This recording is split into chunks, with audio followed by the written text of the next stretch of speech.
Magandang umaga po sa ating lahat. Good morning, good morning. Maraming salamat po sa ating mga kapatid na maagang nandito ngayon. No? Kanina, ang aga nila, nandito na sila. Maraming salamat po sa inyong paghihintay. Ayan. We are really blessed and very happy that you are here with us this morning. And bago po natin simulan yung gawain po natin sa umagang ito, allow me to share to you a devotion. So one of the songs that we are going to sing to the Lord today is entitled "Blessed Be Your Name." So when we look into the lyrics of the song, ang sinasabi niya doon is, "Blessed be your name, O Lord. Blessed be your name, O Lord."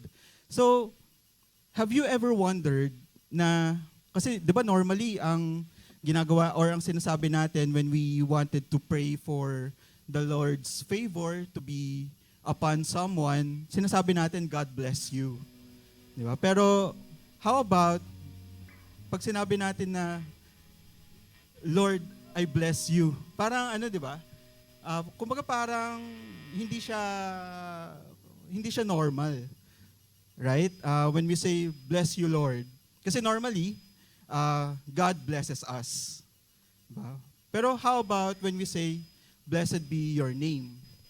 So, let us look into the Bible and let us see what the Bible is telling us. Dun sa Psalms 104 verse 1, ayan sa NASB, sabi niya doon, "Bless the Lord, O my soul. O Lord my God, you are very great. You are clothed with splendor and majesty." So ibig sabihin pala when we say, "Blessed be your name, O Lord," it's a form of praise. So when we say, "Blessed be the name of the Lord," we praise Him. Yun yung sabi sa Psalm 104 verse 1. And then sabi din, punta tayo sa Psalm 103 verse 1. Sabi din naman doon sa NASB ulit na version, "Bless the Lord, O my soul, and all that is within me, bless His holy name." So since si God blessing us, so how are we going to give back? Right? How are we going to respond?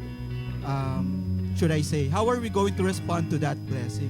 By only through giving our innermost selves back to the Lord. So that, according to this verse, that is what it meant. By blessing the name of the Lord, by giving Him our heart, our soul, and returning to Him yung glory, yung honor in everything that He has done for us, that He is giving to us daily in our lives.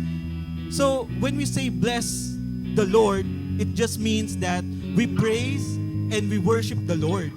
And then, when we look into the lyrics of the song, it just says that whatever circumstances there are, says the author of the song, I am going to give praise and worship to the Lord. I will bless His name. Even though I walk into darkness in my life, even though I'm happy because I'm blessed, whatever circumstances, He's giving His praise and worship to the Lord. He is singing, "Blessed be the name of the Lord." So I pray that this will be our heart today as we sing this song, "Blessed be the name." Let us worship the Lord our God because He is our God. Amen? Amen. Amen. So hallelujah. Let me ask for you guys to stand up and let us praise the Lord.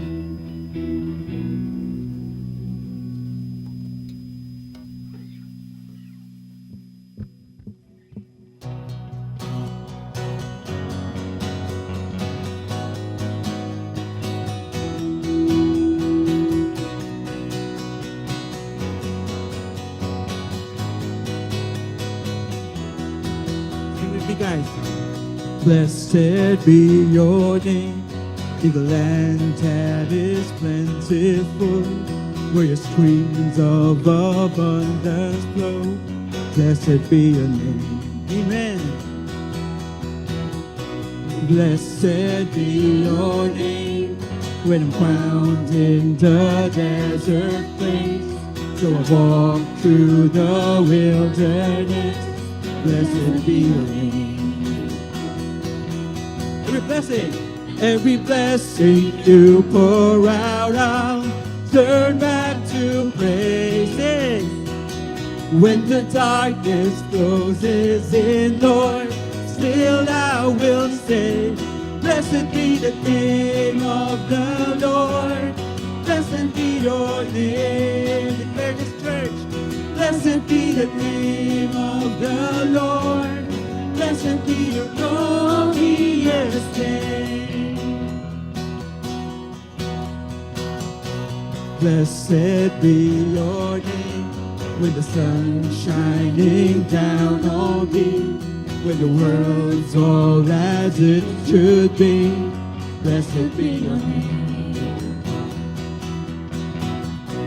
Blessed be your name. On the road marked with summer rain, though there is pain in the offering, blessed be your name. Sing every blessing. Every blessing you pour out, I'll turn back to praise. When the darkness closes in, Lord, still I will say, blessed be the name of the Lord. Blessed be your name. Yes, Lord, blessed be your name. Blessed be the name of the Lord. Blessed be your glorious name. Sing again, church. Blessed be the name of the Lord. Blessed be your name. Yes, Lord. Blessed be the name of the Lord. Blessed be your glorious name. You give and take away. You give and take away. My heart will choose to stay. Lord, blessed be your name. Sing this again. You give and take away. Yes, Lord. You give and take away. My heart will choose to stay. Lord, blessed be your name. Blessed be the name of the Lord. Blessed be your name. Blessed be the name of the Lord. Blessed be your glorious name. Again. Blessed be the name of the Lord. Blessed be your name. Blessed be the name of the Lord. Blessed be your glorious name. Hallelujah. Thank you, Lord Jesus. We bless your name, Lord. We bless your name. Just because, it's not just because you are so good to us. Because in every circumstance that we have in our lives, you are carrying us through, Lord. Napakabuti niyo po, Panginoon. Napakabuti niyo, Lord. Ngunit sinasamba ka namin, Panginoon, because you are our God. You are our God, the Almighty God. Maraming salamat, Lord. So we will sing this hymn of love because you love us first, Lord. You saved us from our sins. You gave us an eternal life with you in heaven through your only Son. It's the Lord Jesus Christ. Hallelujah.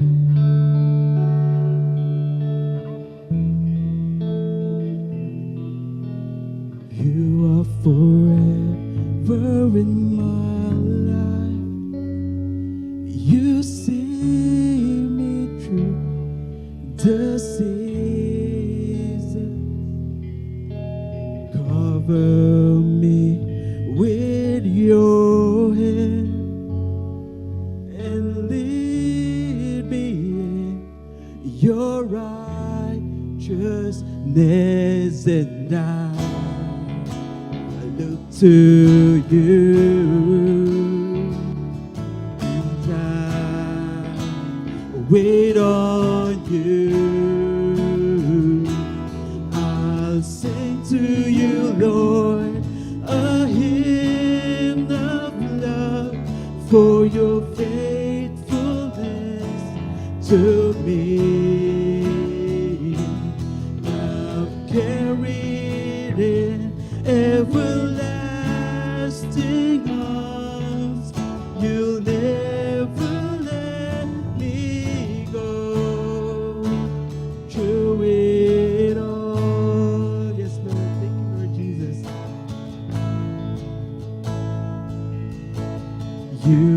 forever in my life.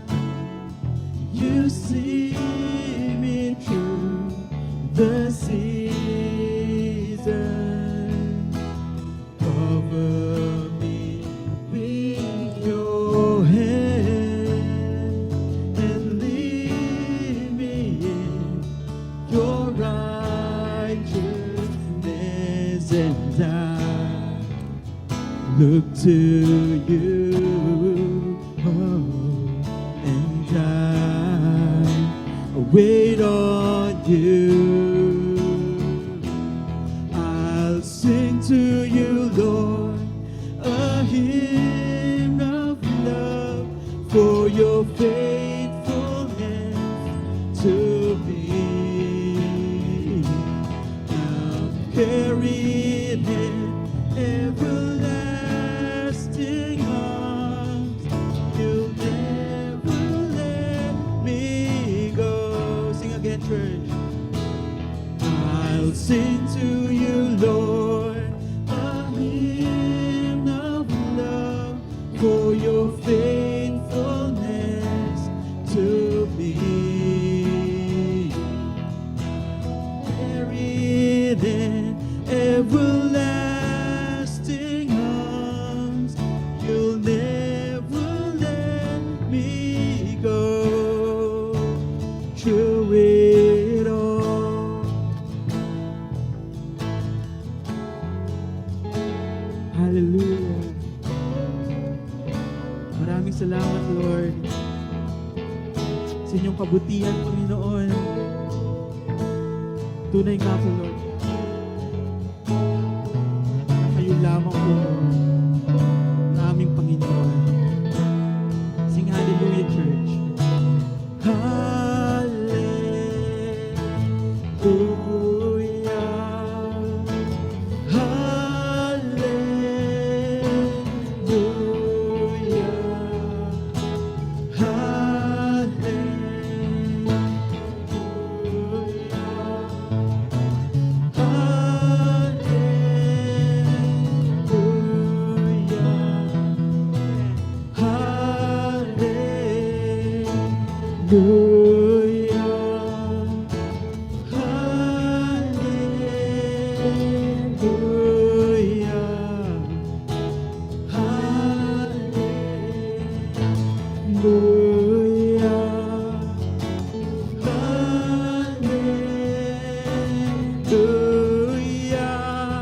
I'll sing to you, Lord, a hymn of love for your faithfulness to me.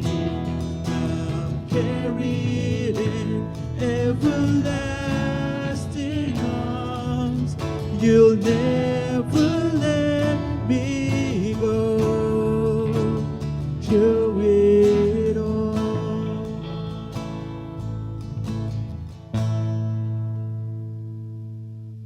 Yes, Lord Jesus. Patuloy ka naming pupurihin, Panginoon. Because you are a great God, Lord. And everybody say, hallelujah!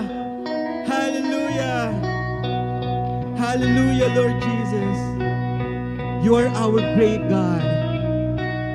And we worship you because of who you are, Lord. The splendor of a king, clothed in majesty. Let all the earth rejoice. All the earth rejoice. He wraps himself in light, and darkness tries to hide, and trembles at his voice, trembles at his voice. How great is our God? Sing with me, how great is our God, and all will see how great is our God. Hallelujah. to wage his stand, and time is in his hands, beginning and the end, beginning and the end. Declare this, church, our Godhead three in one,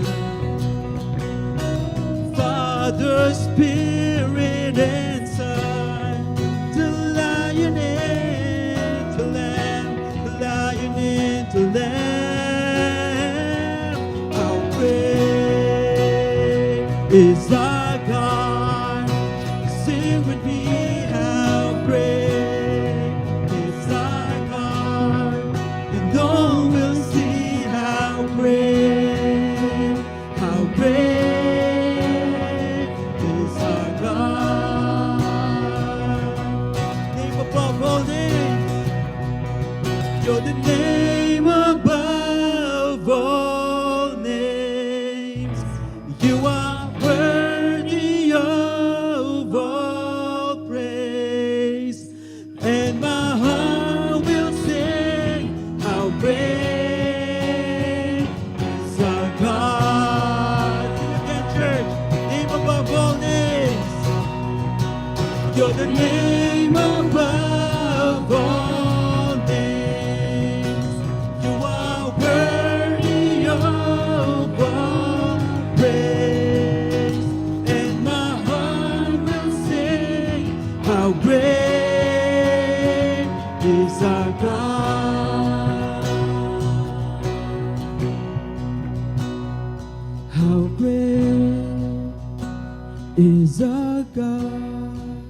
Sing with me, how great is our God?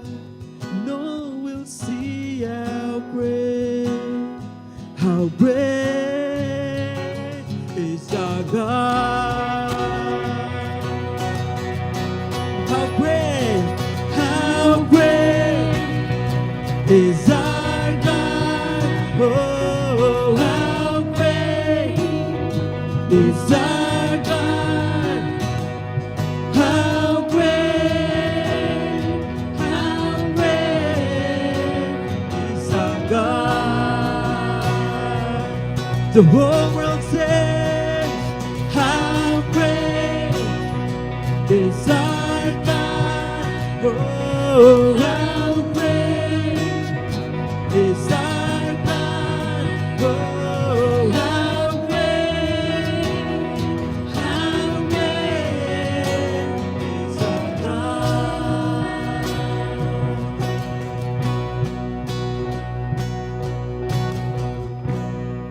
Hallelujah. Thank you, Lord Jesus.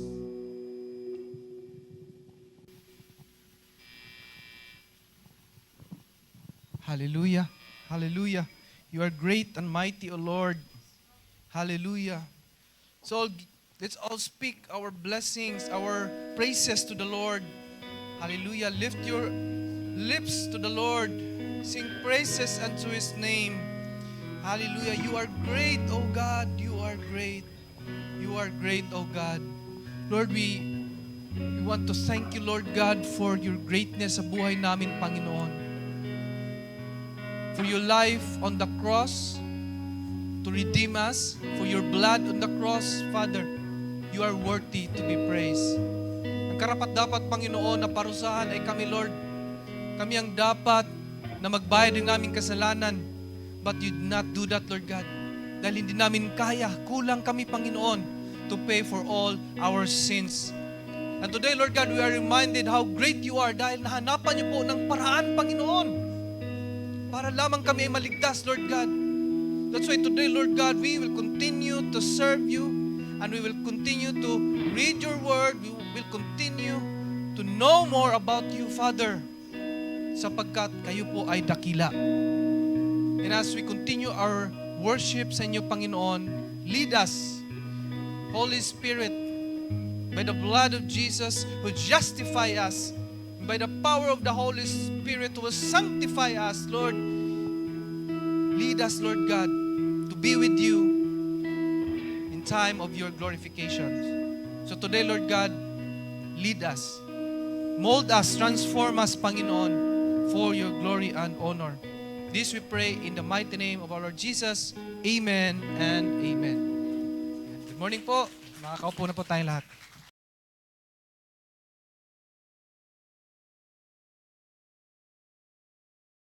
Yan, so welcome po to our Sunday service, mga kapatid. And today, ang pag-usapan po natin, if you have the Redeemer's Word, if hindi po kayo nakakuha kanina, please get one. And that will be your guide. Ang title po ng ating pag-usapan this morning is Betrayal of Love. And it will come from Isaiah chapter 5, verses 1 to 7. Ang title po na yan, Betrayal of Love, if gagawin po natin yan na movie o kaya series, patok po yan. The theme about love and betrayal, yan po ang pumapatok ngayon. Pwede po yung ilagay na topic sa mga series. And may mga series ngayon na pag-uusapan na halimbawa yung mag-partner, they love each other. Tapos, after some time, yung isa pala may kabit pala o kaya mayroong third party. Tapos after nun, nalaman nung partner na meron palang third party. Ayun, doon na iikot yung istorya, no? Paikot-ikot na yung istorya doon sa topic na yon, mag-aaway, magkakasundo, makakita ng ibang tao, magkaroon ng isa pang kalaguyo, ganto ganyan, iikot yung storya pag merong series ng movie na yan or ng TV show, abutin ng 10 years, yun lang, iikot lang ganun sa storya na yon. Yan po ang pumapatok sa panahon natin ngayon, yung story na yan. And today, in Isaiah chapter 5, verses 1 to 7, we will see the story about betrayal of love between God and His people. Betrayal of love. Okay?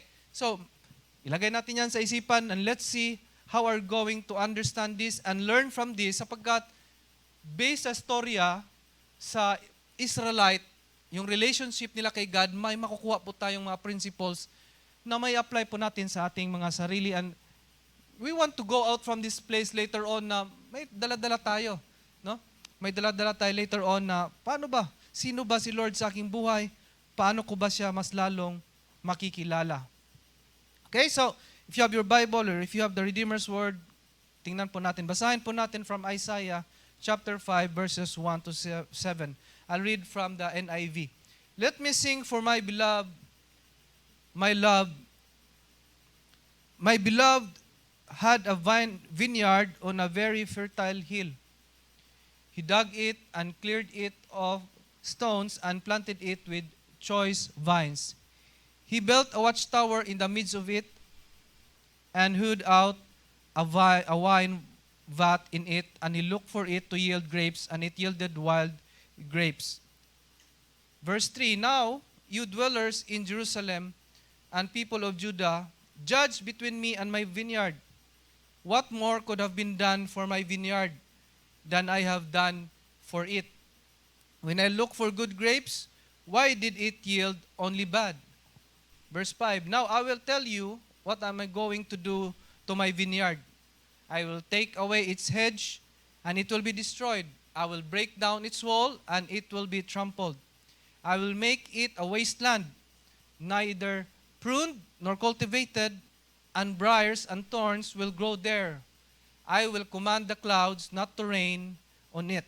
Verse 7, the vineyard of the Lord Almighty is the nation of Israel, and the people of Judah are the vines He delighted in.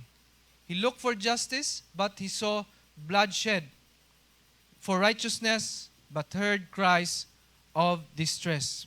Manalangin tayo, Panginoong Diyos, maraming salamat sa iyong salita sa umagang ito. Gamitin niyo po ito, Panginoon, para po sa aming mga kaluluwa, Lord, na kami ay lumago po sa inyo. May our faith grow in you, to know you more, and to experience you in our lives, Lord God, so that, Panginoon, the people around us will also see you and also experience you and see that there is a living God in our life. Salamat, Panginoon. Pinupuri ka namin sa pangalan ng aming Panginoong Hesus. Amen and amen. So dito po sa text na binasa po natin sa Isaiah, gagamitin po ngayon ni Isaiah itong metaphor or metapora o kaya talinghaga patungkol sa ubas. Diba? Grapes or ubas. Sino po dito mahilig kumain ng ubas? Yan, no?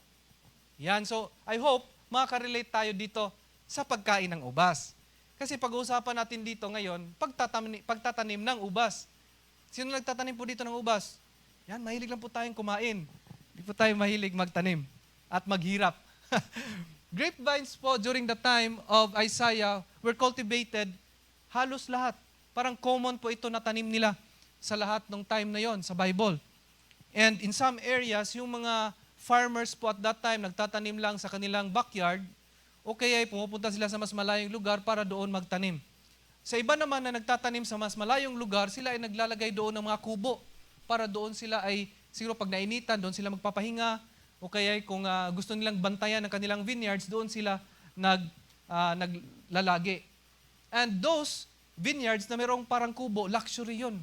Meaning, talagang pangmayaman yun. May mga kubo-kubo doon sa kanilang vineyards. Kaya ngayon, dati nga, nung bata-bata pa ako, pag nagdodrawing po ako, ang dinodrawing ko lagi, farm. Kaya nagdodrawing ako ng farm, no? May nagdodrawing ba ng farm, ganun, bata pa sila. Yun, si Bri.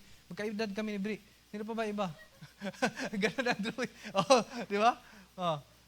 Ganun ang drawing lagi. May bundok, tapos may araw sa gitna, tapos mayroong farm, tapos may kubo din dito, di ba? Tapos, nung medyo malaki na, nagdodrawing, kumakanta na ng bahay kubo. Bahay kubo. Ang drawing naman ngayon, bahay kubo na. No? Tapos kinukulayan po natin. Okay?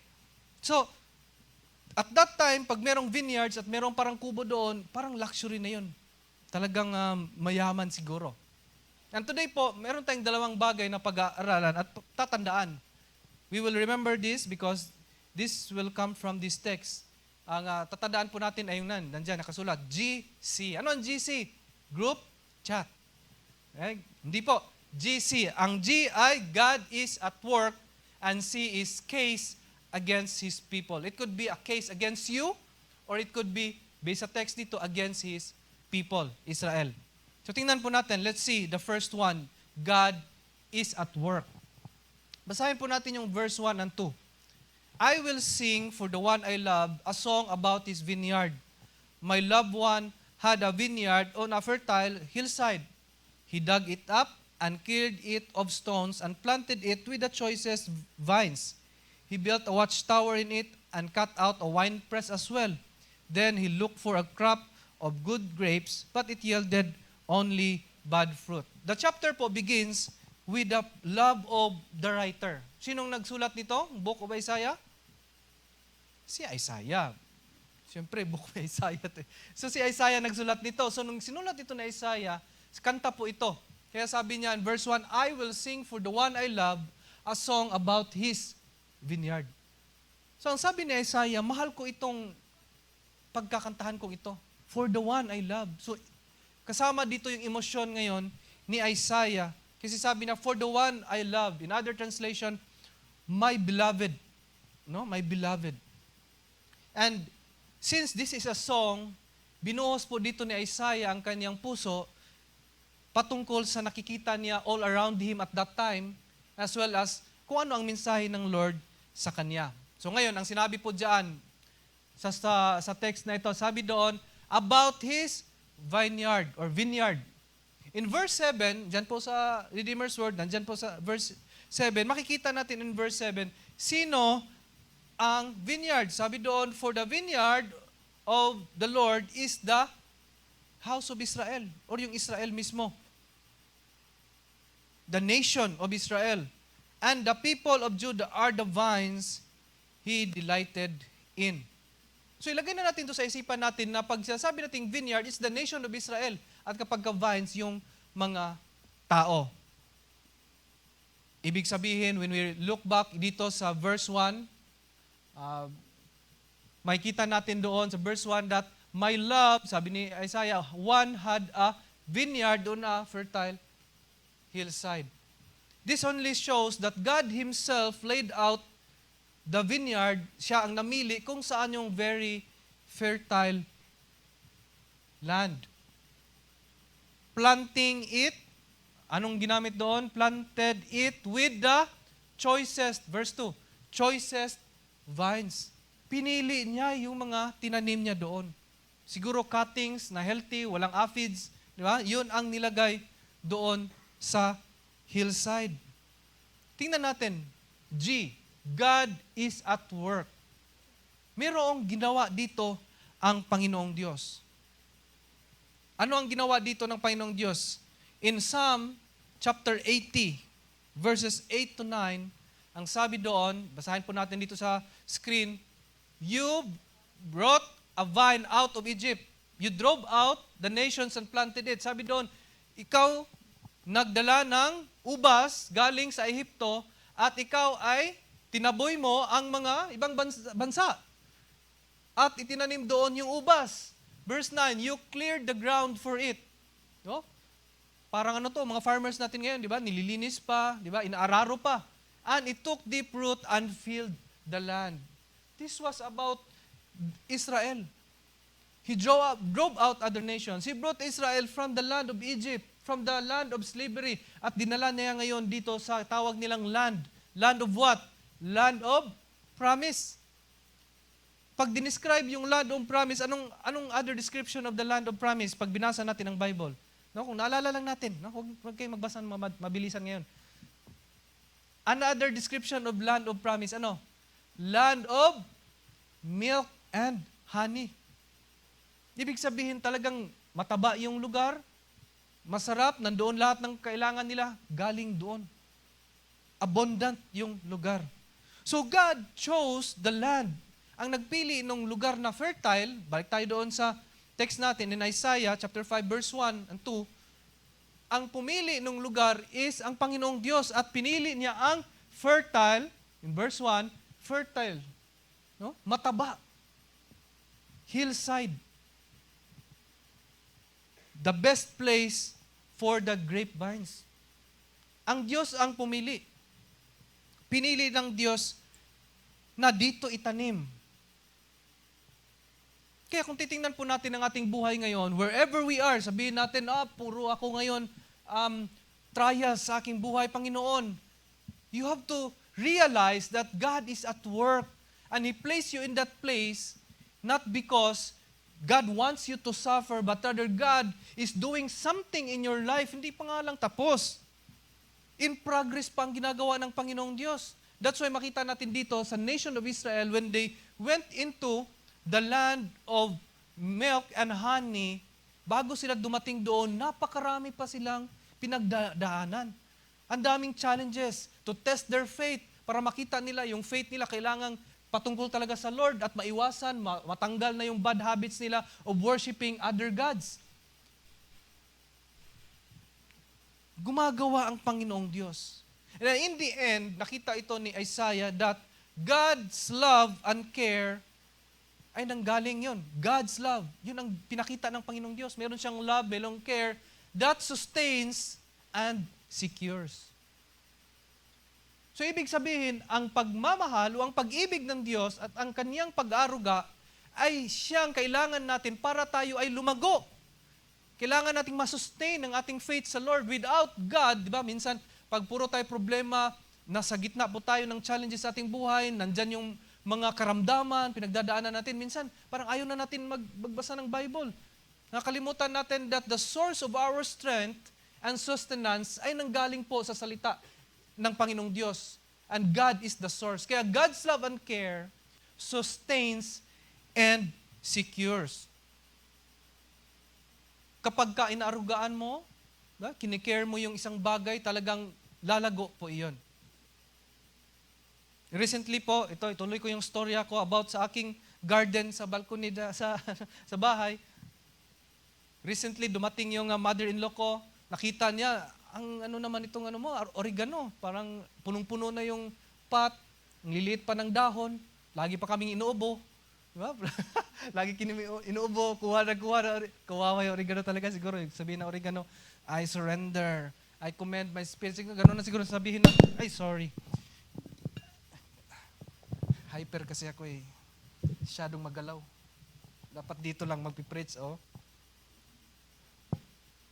Yun, so, nung nakita yon ng aking mother-in-law, so nakita niya, grabe naman to, hindi naarugan na maayos, no? So, ang ginawa niya, nag-trim siya, tinapon niya yung ibang mga kuwan, tapos tinanim niya ulit, nilagay niya sa ibang mga pot. Ngayon po, after August siya dumating, September, so mahigit isang buwan na. ang oregano po namin ay sobrang taba na po. Pagtingin ko nga po, hindi ko nga tinitingnan yun kasi hindi ko nailagaan yun. Pagtingin ko nga, last week, pagtingin ko, ba't may anahaw dito? Lapad po. Ganto po kalaki yung dahon. Pinicturan ko nga, hindi ko lang nailagay sa PowerPoint. Pakita, pag mayabang ko sana yung dahon, lapad. Tapos hindi na kami inuubo. Isip-isip ko tuloy, pag inubo kami, ito na yung kailangan namin. Ganto kalapad yung mga oregano. Healthy. Di ba? Meron tayong expectation. When there's love and care, yun ang magsusustain. Kaya nga lumago yung tanim lumago. Doon tayo titingin sa mga natural na nangyayari sa ating paligid. As a parent also, we take care of our child. Pinapainom natin ng vitamins, pinapakain natin ng mga healthy foods. Di ba? Gusto na natin minsan na matanggal agad yung mga ngipin. Kaya pinapakain natin ng maraming candies. Gusto natin mapalitan ng permanent teeth. Yeah? Parents give also quality time to their children.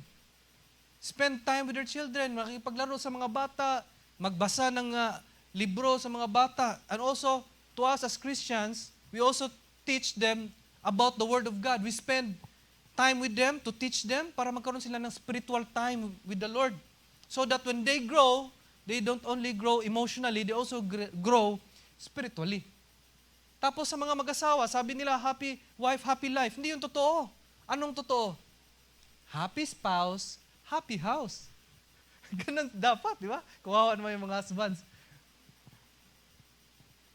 Sa mga estudyante, pag nag-aaral, di ba? Pag nag-aaral ang mga estudyante, they spend a lot of time sa pag-aaral, nagsusunog ng kilay.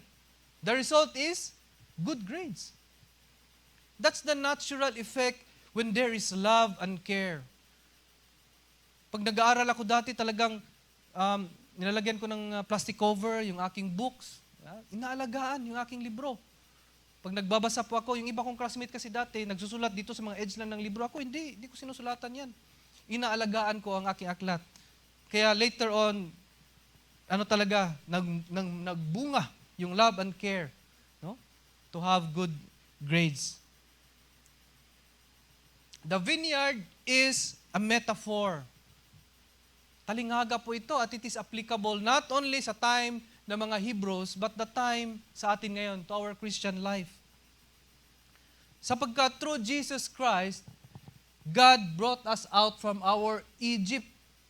Ano ba ang land of Egypt? Sabi ng Bible, the land of Egypt is the land of slavery.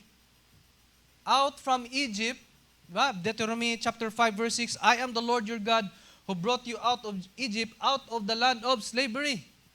Pag sinasabing slave, sa time nila, ang slavery, merong, anong characteristic sa slavery? Merong oppression. Sa slavery, merong dirt, karumihan, at merong inequality. Nandoon kasi lower class ang tingin nila sa mga slaves. So present yun lahat. So sa ating time, when Jesus came and brought us out from our Egypts of sin, Jesus became our Savior and Master and gave us the promise to become a child of God so that later on, sabi nga ng Panginoon Hesus, nung bumalik siya sa langit, sabi niya, bago siya umalis, sabi niya, I will go back to my Father, diba? To build you mansions dahil doon din ang pupuntahan natin. That's our land of promise. That's our land of promise. But before we go there, kailangan nating tanggapin ang Panginoong Diyos, Panginoong Hesus sa ating buhay para tayo ay magiging righteous sa mata ng Panginoong Diyos. Dahil pag pupunta naman tayo sa langit, mayroong nagbabantay doon, naghahanap ng ticket. Pero hindi passport ay papakita natin, hindi rin ticket. Teka, nakabili ba kayo ng ticket? Kahapon kasi nagbibenta dito. Hindi ticket. Pagdating natin doon, tatayo doon, yung gwardiya, tatanungin ka, kilala mo ba ang Panginoong Hesus? Tinanggap mo ba ang Panginoong Hesus bilang Diyos at tagapagligtas? Yun ang ating ticket, ang ating Panginoong Hesus. Sabi nga sa 1 Corinthians chapter 6 verse 11, and that is what some of you were. Okay, past tense. But you were what? Washed. Sabi natin, you were sanctified. You were justified in the name of the Lord Jesus Christ and by the Spirit of our God. You were washed. Nahugasan ka na. You were sanctified. You were justified in the name of the Lord Jesus Christ and by the Spirit of our God. Hindi yan kusang nagkaroon ng tubig at nahugasan tayo. Merong nagbayad, merong nag-effort, merong gumawa. Kaya nga sabi nyo, you were washed. May naghugas, may nag-effort. Hindi tayo. Hindi tayong naghugas ng ating mga kasalanan. Kung hindi ang ating Panginoong Hesus. Sabi doon, you were sanctified. You were sanctified, made holy. Hindi tayo ang naggawa sa ating sarili bilang holy kasi ang dami nating kasalanan. Every day we commit sins. But it was the Lord Jesus. It was through the effort of our God. Kaya nga, God is at work. Siya na ang gumawa nito para sa atin. You were justified in the name of the Lord. Merong evidence na pinakita na ikaw ay karapat-dapat. Kaya justified. Anong evidence? By the blood of Jesus, your sins were already paid. Hallelujah. Ang gumawa ng lahat ng ito ay hindi tayo kung hindi ang Panginoong Hesus. When Israel was brought to the land of promise, nung nilagay sila doon, ang lupa ay mataba, fertile. Pero anong ginawa? Ang sabi ni Isaiah in verse 2, may ginawa pa siya eh. Anong ginawa niya in verse 2? He dug it, naghukay, tapos nagkaroon, tinanggal niya siguro yung mga damo-damo, he cleared it, and then planted, meaning hinanda niya yung lugar. May ginawa siyang effort. During the time of creation, nung si Adam, nung nagkasala sila si Adam at saka si Eve, anong curse na sinabi ng Panginoong Diyos sa lupa? Sabi niya, you will toil from the ground. Pag hindi mo ito toil ang ground, walang tutubo, di ba? Kaya nga, may effort tayong kailangan gawin. Pero anong ginawa ng Panginoong Diyos? He kept on working. He was at work. Ang ginawa niya, hinugasan niya tayo, nilinis niya tayo, tinanggal yung mga damo sa ating buhay, damo ng kasalanan sa ating buhay, through the blood of the Lord Jesus Christ. Sa pamamagitan ng dugo ng ating Panginoong Diyos. Ang dugo ng ating Panginoong Diyos at ang kanyang pawis ang siyang puhunan. Puhunan to plant His vine in the fertile land. Ginamit niya para itanim doon. Tayo po, nilagay tayo dito sa family of God because of the blood of Jesus. Yun ang puhunan. Hindi po tayo basta-basta mailagay dito sa church. Okay lang, pumasok tayo sa church. Anyone can come into church. But you cannot be a part of the family of God if walang dugo ng Panginoong Hesus. You can never be part in the family of God without the blood of the Lord Jesus. John 1:12, we became part of His family because we are given the right to become the child of God. In Galatians 4:5-7, may kita din yan na tayo ay ginawang heirs. Ano ba yung heirs? Tagasunod. Di ba? Pag namatay ang magulang, sinong susunod ng mga ari-arian? Yung anak. Tayo ay ginawang heirs ng Panginoon. Adopted sons and daughters, children of God. And we become part of God's family. This is already the starting point of living in a fertile land. In the Old Testament, fertile land, pinakita niya sa metaphor na fertile land yon. Tayo nandito na. Nung nakilala natin ang Panginoong Diyos, nilagay tayo being part of the family of God. Kumbaga, nagsimula na yung fertile land. Nasa entrance na tayo ng fertile land sa ating buhay. God's character is that He is a loving parent. Amen po ba? Loving parent ang Panginoong Diyos. He is also a provider. Kaya kung babasahin po natin ang Psalms chapter 23, sabi doon, He is a shepherd. Pagdating naman sa Matthew chapter 23, sabi din doon, like a hen gathers her chicks. Diba? Sinong mga may manok sa bahay, sa probinsya? Dito kasi hindi tayo pwedeng maghayaan lang yung mga manok dyan na palakad-lakad. Kasi mamaya may kapitbahay ka ng darating, nagdala na ng fried chicken. Wala na yung manok natin, no? Kami sa probinsya, pag umaga, lalabas ka, dala mo yung bigas, takbuhan na yan, liparan na yan. pati yung sa kapitbahay mo, sa'yo na rin. Parang mga kalapati, yan eh. Diba? Ganon, sa probinsya. So like a hen gathers her chicks. Pag may mga sisiw yan kasama, di ba? Gaganunin na kung anong sound na, may sariling sound ang mga inahing manok. At naintindihan po ito ng kanyang mga sisiw. Lalapit yan sa kanya. That's the character na gustong sabihin ng Panginoon na ang Diyos ay mapagmahal at mapag-aruga. Ang Diyos ay mapagmahal at mapag-aruga. How God loves and cares for you. Meditate natin to. Paano ka ba, kapatid, inaalagaan at minahal ng Panginoong Diyos? Look at yourself in a mirror. Diba? Lagi ko itong daldala itong mirror ko eh. Para akong si Boy. Diba? May mirror. Tingnan mo ang iyong sarili, kapatid. Papaano ka ba minahal, inibig at inaruga ng Panginoong Diyos? Isa-isahin natin. Napakarami niyan. Maraming ginawa ang Panginoong Diyos sa iyong buhay, kapatid. Paano ka ba minahal ng Panginoon? What were those instances that you can say that God cares and sustains for you? Ako may pinagdadaanan ako ngayon ng mga problema. Pero when I always look back, tumitingin ako doon sa aking history, sa aking buhay, paano ba ako inarugaan ng Panginoon? Paano ako ginaid ng Panginoon dito sa Manila? I came from the province, di ba? Marami sa ating ganun. Came from province, pumunta tayo dito, we're looking for the greener pastures, di ba?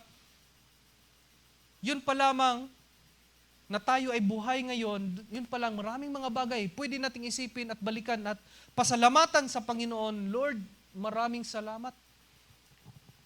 Meron akong ganto, ganyan ngayon. Meron akong anak ngayon, Panginoon, by your grace. Meron akong asawa, meron akong mga ari-arian, Panginoon, by your grace. Na sana maalala natin, Lord, I am serving you today. Ganon sana, no? Maraming salamat for being with me, Emmanuel. Tingnan nga natin yung katabi natin, sabihan natin, God loves you. Yeah. Tingnan natin yung katabi. Sagutin naman natin. Pag nabigla ka, sagutin mo. Kasi nakatulog eh. Sagutin mo, God cares for you. Ayan. Maalala natin yan. Huwag nating kalimutan. That God loves you and God cares for you. Another thing dito sa God is at work is that God looks for good results. God looks for what? Good results. Merong expectation ang Panginoong Diyos dito. Sabi nga sa verse 2, then He looked for a crop of good grapes, but it only yielded only bad fruit. Itong ubas na ito has been taken care of, lahat ng posibleng vitamins, fertilizer siguro sa time natin ngayon, ay naibigay na.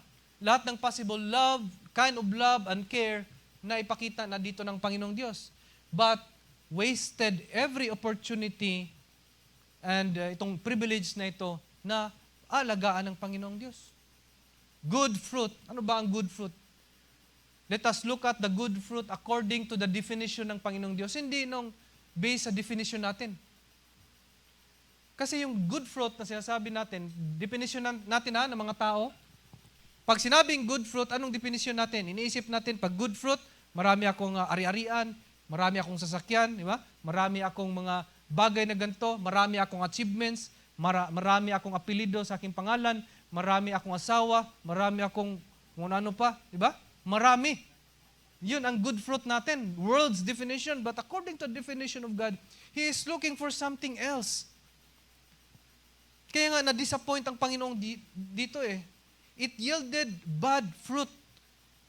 Or, sa ibang translation, wild grapes. In Hebrew, ang ginamit po na word dito is biushim. Biushim, which means parang stink, mabaho, o kaya worthless, walang kwenta. Which also suggests that there is parang nalalanta, merong namatay. Parang ganon ang pinapakita po dito. Dahil when you take care of something, our expectation is ito ay lalago, ito ay mag-grow. Hindi kagaya ng mga tanim ko sa bahay na pagka inaalagaan ko, namamatay. ayaw nila sa akin. Some people will say, hindi ka lang green thumb. Sabi sa akin ng aking kapatid, hindi ka green thumb. Siguro, hindi siguro. Pero hindi natin pwede sabihin na hindi green thumb si God. Di ba? Kaya nga, Lord, hindi nagkaroon ng good fruit ang Israel dahil sa iyo. Ikaw yung farmer. Di ba? Kalokohan. We cannot blame God. In our text at hand, God has done what was necessary for the vine to bear good fruit. Ginawa na niya lahat. Kaya nga, pagdating sa verse 3, ang sabi niya, mga inhabitants, mga Jerusalem, mga taga-Judah, sige nga, you judge daw. Kulang ba yung ginawa ko? Verse 4, sabi niya, what more could have been done for my vineyard than I have done for it? Ano bang kulang? Fertilizer? Ano bang kulang? Kailangan ba ng computer-generated na or AI na dapat para magkaroon ng mas mataba pa? Magkaroon ng good fruit? Sabi ng Panginoon, verse 4, when I look for good grapes, why did it yield only bad? No, para tuloy yung minsan, imagine ko, parang nalito si God dito Parang, bakit kaya itong mga ito? Inarugaan na, inibig na ng Lord, pero why did it yield only bad? God has done what should have been done. Ginawa ng Diyos ang dapat na gagawin. Meron pa bang pwede tayong idagdag doon? Tanungan natin sa ating sarili, Lord, nasaan ako ngayon? Kung ang Panginoong Diyos ang nagdala sa iyo diyan, meron pa bang dapat na gagawin ng Panginoong Diyos na hindi niya nagawa, na ikaw lang pwedeng gumawa? Wala na, kapatid. God has done the necessary things sa buhay natin. That's why we just trust the Lord. Di ba tayo, nagsisave tayo. Mga bata natin, tinuturuan natin na mag-save sa alkansya. No? Maliit pa lamang, tinuturuan kami mag-save sa alkansya. Yung ano pa yun, yung ceramic ba yun? Yung nababasag, no? Tapos, para hindi mabasag, pagka puno na, bubutasan lang ng maliit sa ilalim, tapos dudukutin mo na lang yung mga piso-piso, ganyan. Medyo malaki ang butas kasi yung piso dati malaki Di ba? Tapos pag naubos na yung laman, tatakpan na lang ng karton. Ganyan. Tapos lalagyan ulit ng pera. Doon kami trinain para mag-save. Kaya, nung lumaki na ako, we save. Nakapangasawa ako na mas magaling pang mag-save sa akin. Di ba? Ang expectation natin, pag marami tayong savings, makabili tayo ng properties natin. Di ba? So, ganun yun, savings. Di ba? May expectation tayo.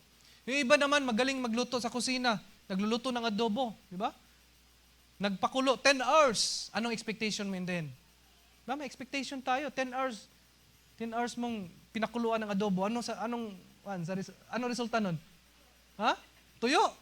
Tuyo na. Lasog-lasog na nga siguro eh. Tsaka ano na yun, nag-evaporate na. No? Pag-open mo, wala na. Yung iba sa atin, they took good care of their career. Career lang ako, Lord. Nag-pray naman ako sa Lord. Hindi na ako magsimba, Lord. Mag-career. Focus ako sa career. Trabaho ako, Lord. 8 days a week. Todo lang, todo. No? Bahala ka na, Lord. Di ba? Expectation natin. Di ba? Aakyat tayo sa ladder. Di ba? Gusto natin, no? Mga seaman, pagsampa sa barko, trabaho 8 days a week, pagbaba, kapitan na. Hindi, mayari na ng barko. We look for good results. Saan ba natin nakuha yung paghahanap ng magandang resulta? Saan natin nakuha yun? Sabi nga sa Genesis, God created us in the image of God. Ibig sabihin, karakter ito ng Panginoong Diyos. So God here, di natin siya masisisi. In this text, nga, sabi niya doon, why did it yield only bad? I have taken care of this. Di ba? Nagsunog ako ng kilay, nagtrabaho ako 8 days a week. Di ba? Lahat ginawa ko, bakit namunga ng, sabi nga sa Tagalog na version, maasim o ligaw na ubas. This only tells us, mga kapatid, that God save us, transform us, restore us, make us a part of His family, divine family, Ilagay tayo ng Panginoong Diyos doon.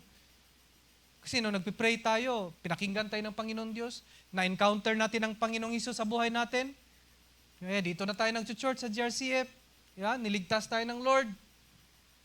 He restore us para mamunga ng good fruit. Ano yung good fruit? The gospel mandate. Ano ba ang mandato ng gospel? To multiply the believers and fill the earth with believers. Hindi ito para basta lang tinanim kung hindi dapat mamunga ng magandang bunga. So ano ang expectation ng God sa atin? In the text, makikita natin na He look for good grapes. If tayo yung vine, kung tayo yung ubas, He is looking for fruits. Ano ba yung fruit? Ano kaya yung fruit?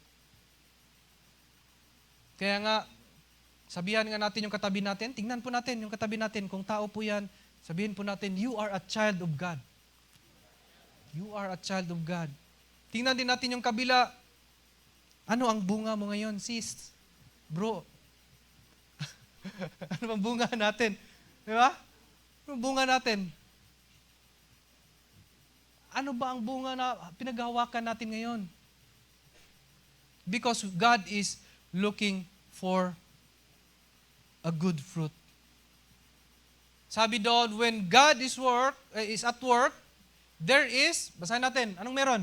When God is at work, merong tangible results. Ano ba yung tangible? Ano yung tangible? Hindi lang nakikita, ito ay also ay nararamdaman kasi nakakapa mo ganyan. Nakikita at nararamdaman. So ibig sabihin, when God change us, work in us, ibig sabihin may nakikitang pagbabago sa ating sarili. At hindi lang nakikita, nararamdaman. Ano yung nararamdaman? Pagkasama natin siya, diba? Pagkasama natin siya, nafe-feel natin ang Panginoon, may pag-ibig to, may concern ito sa akin. Hindi to parang yung amoy lang na pagkasama natin, naamoy natin. Hindi yun. Hindi, nararanasan natin yung pag-ibig ng Diyos sa pamamagitan ng ating kapatid. Kaya, evaluate natin ang ating sarili. Lord, baka wala pa ako nito. Baka wala pa akong love and care. Lord, please help me. Baka kakatanim mo lang ako, Lord. Di ba? May mga ganon, maliit pa. Merong iba kasi na, nung tinanim, diniligan, inaruga, pero mabagal lang talagang mag-grow. After 10 years, ganyan pa rin. Yung niyog. Yung niyog. Ilang years na dapat ang niyog mamunga? 5 years. Yung niyog ko, 10 years na, ganyan pa rin, wala pang bunga. Okay lang. Pray to the Lord. Because when God is at work, I'm sure there is tangible results. Merong makikita. If wala talagang good result, baka you are still in your Egypt. Maybe you are still holding sins. Yung inaarugaan mo, yung love mo, at saka tinitake care mo ay yung sins pala. Baka ganun. Mga kasalanan na tinatago natin sa ating puso, yun yung inaarugaan natin. We don't want to let it go. Gusto natin talagang i-take care. Oh, sin. I love you so much. Baka yun tayo a slave of our sins. Maybe you are still working to make a name for yourself. Kagaya ng mga nasa Tower of Babel. They want to make a name for themselves. Gusto kong makilala na ako yung pinakamagaling dito sa TikTok. Ako yung pinakamagaling dito na vlogger. Diba? We want to make a name for ourselves. Gusto kong sumikat. Today, you need Jesus in your life. Kailangan mo ang Panginoong Hesus sa iyong buhay, kapatid. Ask Him to come to your heart today. Dahil, klarong-klaro, your God is not Jesus. Your God is not God, but rather yourself. Your God is not God, but rather your dreams. Ibang usapan yun. When God is at work, God will bring you into your knees. At ang response natin dapat, hindi yung magiging matigas tayo lalo, magmamatigas tayo lalo na, Lord, hindi Lord. Hindi mo kayang gibain ang aking mga pangarap sa buhay. Di ba? Parang sabihin mo na, pangarap ko talaga ang aking Diyos. Hindi. When God is at work, there will be tangible results. He will break your knees so that you will humble yourself and go to your knees, accept that you are a sinful man, and that your dreams are not your God, but rather you need a God who will change you to eternity. Nababaguhin ka ng Panginoong Diyos. Luluhod tayo sapagkat gusto nating mabago ang ating buhay so that ang ating buhay ay magkaroon ng tangible results na not only be seen but can be felt by other people. Minsan sabihin natin, labing talaga ako, napakalabing kong asawa. Ang tanong, na-experience ba yan ng ating mga anak, ng ating asawa, ng ating mga tao sa paligid? Di ba? But when God is at work, makikita natin may improvement araw-araw, nararamdaman, nakikita, at na-experience. So ask the Lord Jesus today. Simple lang, hindi naman kailangan na mag-iyak-iyak tayo, magtatalon-talon, but rather right now, the Lord is here, the Spirit of God is here. Sabihin mo lang, Jesus, come to me. Come to my heart. 4 words lang yun. Binilang ko pa nga yun. Come to my heart. Lord Jesus, come to my heart. I want you, I need you to work in me today so that I will have good fruit.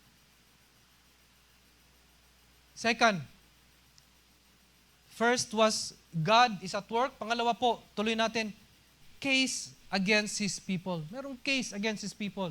Mga matigas eh. Matigas ako. Ayokong ba't pa ako umatin dito? Ba't nga ba ako umatin dito? Pero matigas pa rin ako, di ba? Matin ako sa GRCF, narinig ko tuloy ito. There's a case against His people. Verses 5 to 7. Now, I will tell you what I am going to do with my vineyard. Vineyard niya na hindi namunga. I will take away its hedge. Tatanggalin ko yung bakod. And it will be destroyed. Masisira. I will break down its wall. Titibagin ko yung mga tinayo ko doon na walls. And it will be trampled. I will make it a wasteland. Gagawin ko itong parang basurahan. Neither pruned nor cultivated. And briars and thorns will grow there.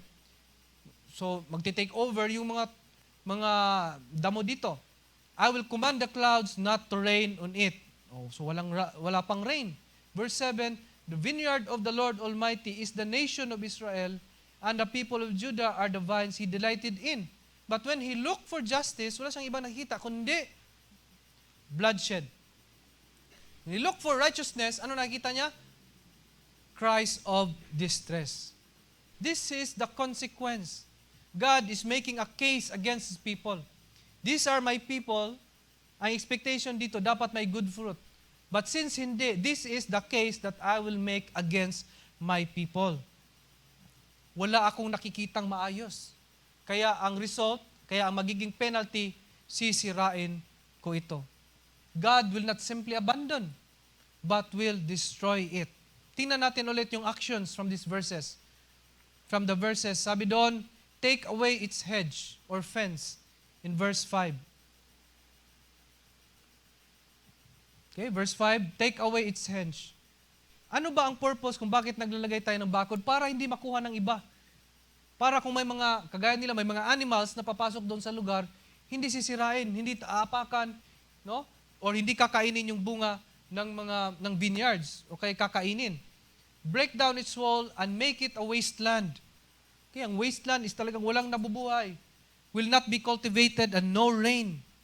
In history, makikita po natin, kung nabasa yun na po, yung Old Testament, makikita natin na history sa Israel na ginamit ng Panginoong Diyos yung Assyrians to destroy the nation. Nung dinestroy, sinira po ito ng mga Assyrians, ibig sabihin, napatag, nasira, nawala ng identity ang Israel, yung mga citizens na dala doon, sira talaga.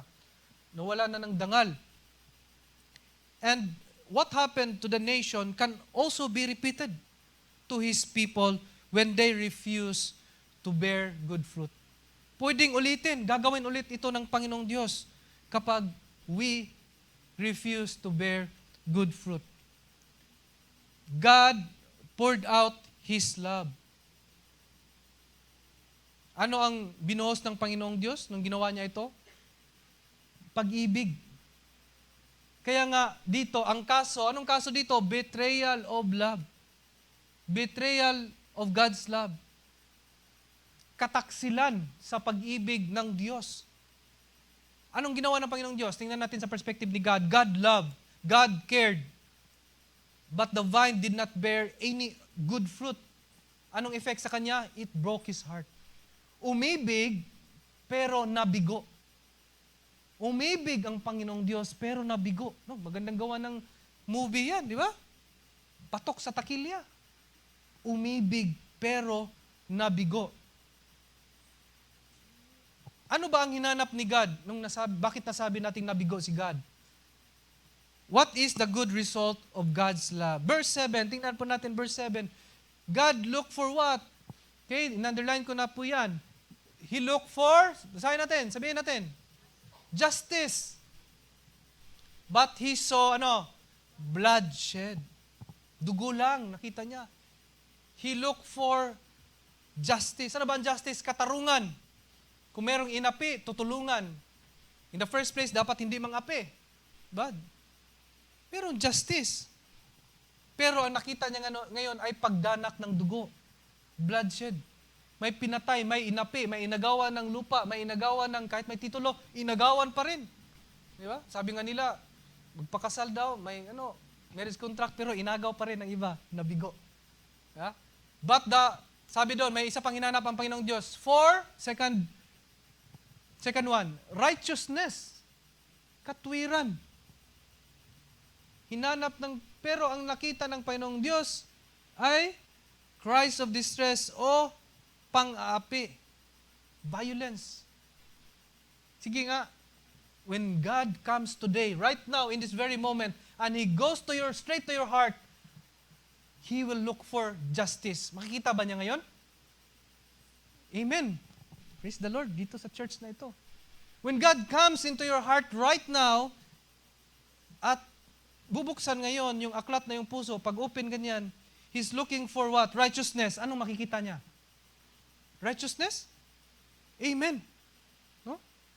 Or baka sabihin natin na mamaya, ako una lalabas dyan, sisikuhin ko talaga ang may ibang mauna. Diba? Righteousness, yun dapat ang makikita ng Lord sa ating puso today. God will look for justice and righteousness. Therefore, makikita natin dito, kasi itong righteousness and justice, ito ay good works. God is expecting to see good works sa ating buhay. Justice and righteousness are only examples. Pero ang gusto makita ng Panginoong Diyos tala dito, yung love and care. Kasi yun yung ginawa niya eh. Nagtanim siya ng love and care sa kanyang ubas, mamunga dapat. Dapat makita sa atin yung love and care. Not only to ourselves, but not only to our family, but also to the community kung saan ka naroroon ngayon. Gusto nating mamunga. Tama ba? Gusto nating mamunga, mga kapatid? Good works? Amen? Parang ayaw nata mamunga ng good works? Sige, okay lang. Di naman ako ang Diyos. Last Friday, I listened to a testimony last Friday. Ang testimony, sabi nung babae, he was abused at a young age. Inabuso siya at a young age. At she grew up thinking na okay lang pala na to indulge in physical intimacy kahit walang asawa at kahit kanino. So lumaki siyang ganun ang kaisipan. Although sa pag-aaral niya, she was an achiever. She was an achiever. At the same time, she was very religious sa kanyang reliyon at that time, but secretly satisfied her flesh. Tawag ng laman, hindi niya napipigilan, ginagawa niya, sinasatisfy niya. Later in college, she met Christ, but because of her fleshly desires, she stopped joining her discipleship groups sa college. Dahil hindi niya maiwan ang kanyang sexual desires.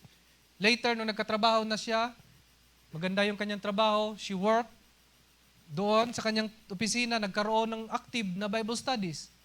At dahil merong active Bible studies sa kanyang opisina, sumali siya at became part of it. But time and again, she stopped dahil hindi niya maiwan ang kanyang desires and practices.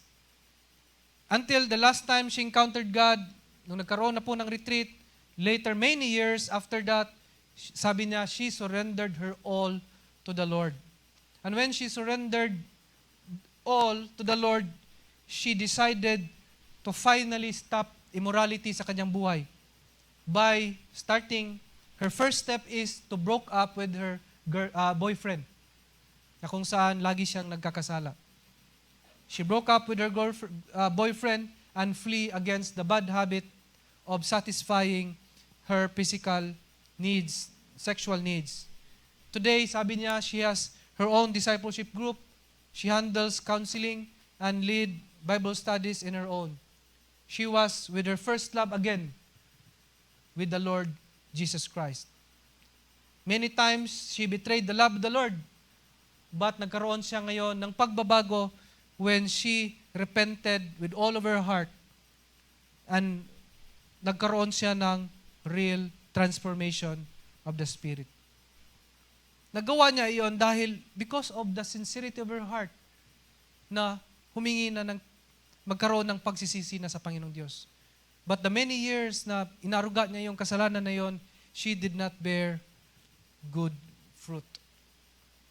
Minsan kasi tayo, pag nagpipray tayo sa Lord, nakagawa tayo ng kasalanan, ang prayer natin, Lord, sorry. Diba? Bago tayo matulog, Lord, sorry sa nagawa ko kanina. Tulog. Diba? Para mabilis lang eh. Lord, I'm sorry. Lord, sorry. Lord, sorry. Diba? Sorry, Lord. Sorry, Lord. Parang tongue twister lang yan. Napakabilis. But what God is looking at is not the way we say it, na sinabi natin sorry. Kung hindi ang gusto ng Panginoong Diyos, makita yung puso natin na mayroong sincerity, mayroong taos puso, mayroong taimtim na pagsisisi sa ating mga nagawang kasalanan. That's the meaning of letting go of our sins. We don't take care, we don't love our sins, but rather we love God and we take care by worshiping God and have a sincere repentance. So tingnan po natin ang ating buhay. Look for the active love. Meron bang akong active love, Panginoon? Nagagawa ko ba itong pagmamahal? Naipakita ko ba ang iyong righteousness? Naipakita ko ba ang justice? Nararamdaman ba ito at hindi lang nakikita? Na-experience ba ito ng mga tao sa paligid ko at hindi lang nakikita? Experience would bring people to God. Pag na-experience nila ang Lord, dinadala natin sila sa Panginoon. When they experience love and care. Sabi nga sa John chapter 15, verses 16 to 17, ang sabi ng Panginoong Hesus doon, you did not choose me. Kasi hindi natin kayang piliin siya eh. Pero ang sabi niya doon, but I chose you. Pinili ko kayo and appointed, not to be the Son of God, appointed you that you should go and bear fruit and that your fruit should abide. Yung fruit natin would be in-aligned, abide, kasama ang Panginoong Diyos, para nakaakbay. Diba? Nakaakbay sa Lord. Ang ating good fruit, ang ating mga fruits, that whatever you ask, Father, in my name, He may give it to you. Kasi nakaakbay lagi yung fruits natin sa Lord, meaning ating good works, ang ating worship sa Lord. Verse 17, kasi kadugtong to, hindi to iba. These things I command you so that you will what? Love one another. Hindi yan titigos. Yung iba natin, dito, hanggang dito lang eh. So whatever you ask the Father in my name, He may give it to you. Yun lang, doon lang tayo eh. Yun ang gusto natin. Wala na yun. Erase na yung verse 17. Hindi. Kasama yung verse 17 eh. Love. We execute love. We exercise love. That is active love. Bakit? Dahil yun ang kalooban ng Panginoong Diyos, to bear fruit. To bear good fruit. The kind of grapes God is looking from our lives. Hindi lang po ito about answering our prayers. Yes, God answers prayers. Amen. But it's not all about that. Kung ano yung pangailangan natin today, it's about doing the love and care, the fruit that comes from knowing the Lord. Importante yung knowing God eh. Kasi doon nagsisimula eh. Yung head natin, know yan eh, knowing. Diba? Diba? Bago tayo naging Kristiyano, paano natin, bigla lang ba na pagising natin sa umaga, kilala ko na si God, di ba? Ganon, Lord, maligo na ako para baptized na ako. Di ba? Ganon, pagising sa umaga. Hindi ganon yun. Kung hindi may nalaman ka, someone preached, napadaan ka, may nagbigay sa'yo ng tracts, nung binasa mo, you know, pumasok sa utak mo, from your head, doon nagsisimula, nalaman mo. And then, through the power of the Spirit of God, you are transformed, umabot sa puso natin. Nung nabagong ating puso, our priorities are changed. I will not do this, I will not do that because I am a new person. Bago na yung priority ko, gagalaw ngayon yung hands ko. Diba? Head, heart, and then hands, gagalaw yung hand ko. I will do these things. I will do that. I will do good works because God already changed me.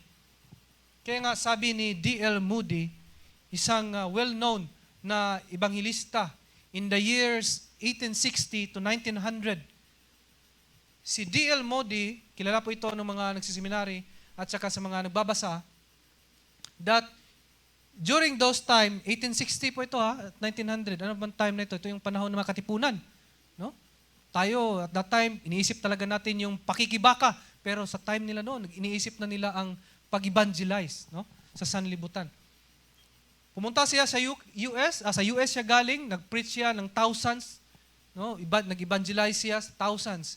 Tapos pumunta siya ng UK, nag-preach siya, nag-evangelize siya thousands din. Pero hindi siya pumunta ng Sweden at hindi siya pumunta ng China, pero to this day, his name rings there kasi the mission groups in Sweden and China ay nakakuha ng inspiration sa kanya to evangelize. At ang sabi niya, sabi ni D.L. Moody, sa dami ng tao na kanyang na-meet along the way when he preached the gospel, sabi niya, I never saw a fruit-bearing Christian. Yung nakasama niya, na-experience niya, I never saw a fruit-bearing Christian who was not a student of the Bible. Ibig sabihin, ang sinasabi niya, gusto niya sabihin dito na yung tao na nag-aaral talaga sa salita ng Lord. An evangelist na kagaya D.L. Moody believes that a fruit-bearing Christian are those who are students of the Bible, who does not neglect its study. Someone who study na seryoso sa pagbabasa ng Bible. Today kasi, minsan ayaw natin mag-attend ng Bible study kasi parang boring Bible study, walang kantahan minsan walang iyakan ng Bible study. Di ba? Yun kasi ang ano ngayon parang consumerism na rin sa loob ng church. Pero hindi natin alam na doon sa Bible study, doon tayo mas lalong lumago. But when we neglect the study of the Bible, when we focus on the entertainment within the church service, then you will surely not bear good fruit. Minsan, pupunta lang sa church para entertainment. Kaya nga, minsan, pag nag-worship, nakatingala lang ganun Ganda siguro ng worship leader. Parang nanonood lang ng variety show. Di ba? But when you neglect the study of the Word of God, you will not grow. You will not bear fruit. May iba, lumilipat sa siguro, malaking churches kasi gusto nila ito, dapat magandang ganyan. Maraming mga ministries, di ba? Ganito, ganyan.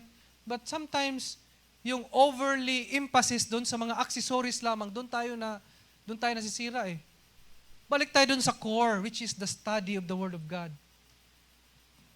Hindi natin pwedeng sisihin ang mga pastor kasi tingnan natin si Judas. Di ba? Si Judas. Sino teacher ni Judas? Panginoong Hesus. Judas had the best teacher, sabi nila. Pero nangyari. Di ba? Siguro, si Judas at that time, hanap niya yung may PowerPoint. Hanap siya ng yung ganyan, may LED, mas malaki pa nito, no? Gusto niya, aircon. Ayaw niya ng style ng Panginoong Hesus na sinasabi lang. Di ba? He had the best teacher, but he did not learn. He did not bear fruit. So tingnan po natin sarili. Sana baunin po natin ito. Ayaw natin, sana maging decision natin today na ayaw natin magiging kataksilan tayo sa pag-ibig ng Diyos. That we will look at the work of God sa buhay natin and allow God na mamunga tayo and we execute, we move, we intentionally bear good works starting today. Good works can mean worship God and loving others. As a conclusion po mga kapatid, God has done the necessary things para lang po tayo ay lumago at mamunga. God already ginawa ng Panginoong Diyos na makipagrelasyon sa atin, namatay na si Kristo para sa atin, so that tayo ay makilala at maging parte ng family of God. God already dwell within us through the Spirit of God, so that tayo, we will flourish and we will have godly character sa ating buhay. Pero ang Israel, pinili nila to disobey. But God is not a God of violence para hayaan ng mga ito, but righteousness and justice. Do you want a case against God? Parang kaso ba? People of the Philippines versus you. Gusto mo ba yung God versus you? Don't be a partaker of the betrayal of love. So let us pray. Father God, I pray for your people today, Panginoon, that they will have a heart of worship, a heart that follows you, a heart that obeys you, Panginoon. And I pray, O God, that the Spirit of God will move mightily sa buhay nila, Panginoon, so that starting today, Lord God, they will always remember that you are at work in their lives, that they will continue to thank you for whatever that comes their way, and that, Lord God, their heart, Panginoon, ay magiging at mananatiling prayerful sa lahat ng bagay at manatiling hungry for your word, manatiling na maghanap at magsaliksik ng iyong salita sa pamamagitan ng Biblia. So salamat, Panginoon, sa oras na ito, Lord God. Ang prayer ko po sa bawat isa po sa aming mga kapatiran today na uuwi at babalik, Panginoon, na punong-puno po ng iyong anointing at iyong presensya, Lord God, at pagmamahal at pag-ibig sa iyong salita, Panginoon. May they be a channel of your good works, a channel of your love, a channel of your care, a channel of your justice, a channel of your righteousness, Panginoon, to the world. Salamat, Panginoon. We thank you, O God. In Jesus' name we pray. Amen and amen. God bless po and good morning.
Good morning po.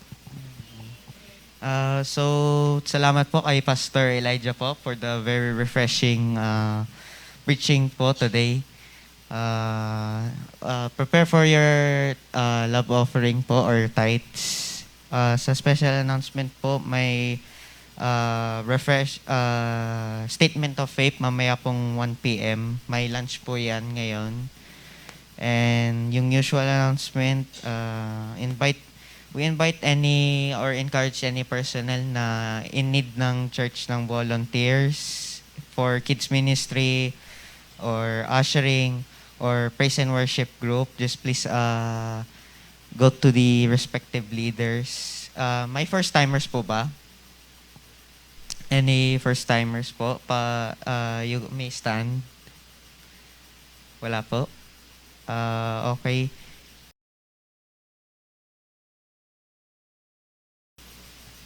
Sige po, let's all stand and pray for the tithes and offerings po.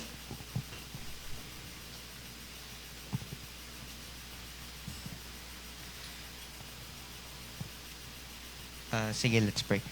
Lord, thank you for this day. Thank you for bringing us here at Church, Lord God, to learn more about your word. Lord, as we dwell in your word from what Pastor Elijah says, make it that we are able to put it in our lives, so Lord God, that whatever the opportunity you have given us, O Lord God, we will take it as a sign that you are really working in our lives, O Lord God. Lord, and these donations that had been given to the church, O Lord God, we pray that you are able to put it where it needs to be put in this church, O Lord God, for this church to grow, Lord.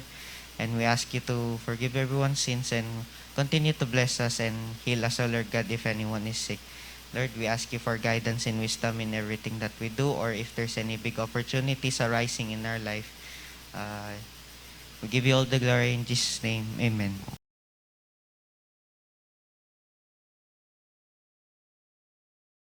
Sa closing po, may the love of the Father, the grace of our Lord Jesus Christ, and the fellowship of the Holy Spirit be with you all. Go, be a blessing, and apply what you have learned today. God bless po, and see you next Sunday.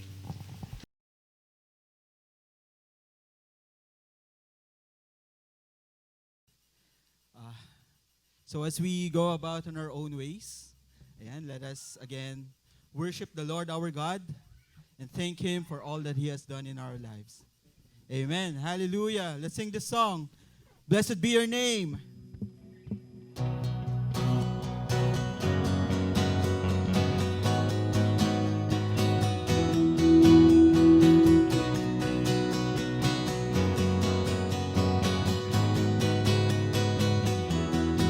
Sing with me, guys. Blessed be your name. In the land that is plentiful, where your streams of abundance flow. Blessed be your name. Amen. Blessed be your name. When I'm crowned in the desert place, so I walk through the wilderness.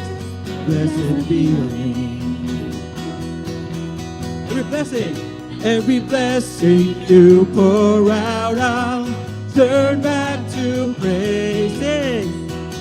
When the darkness closes in, Lord, still I will say, blessed be the name of the Lord. Blessed be your name. Declare this, church. Blessed be the name of the Lord. Blessed be your glorious name. Blessed be your name. When the sun's shining down on me, when the world's all as it should be, blessed be your name. Blessed be your name. On the road marked with suffering, though there is pain in the offering, blessed be your name. Sing every blessing. Every blessing you pour out, I'll turn back to praise. When the darkness closes in, Lord, still I will say, blessed be the name of the Lord. Blessed be your name. Yes, Lord, blessed be your name. Blessed be the name of the Lord. Blessed be your glorious name. Sing again, church. Blessed be the name of the Lord. Blessed be your name. Yes, Lord. Blessed be the name of the Lord. Blessed be your glorious name. You give and take away. You give and take away. My heart will choose to stay. Your blessed be your name. Sing this again. You give and take away. Yes, Lord. You give and take away. My heart will choose to stay. Lord, blessed be your name.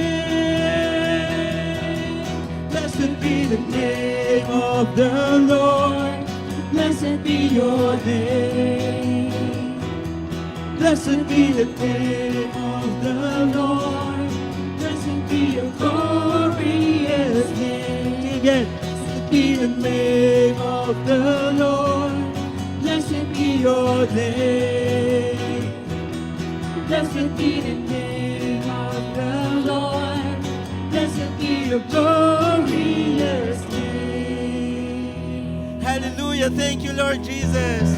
See you again all next Sunday.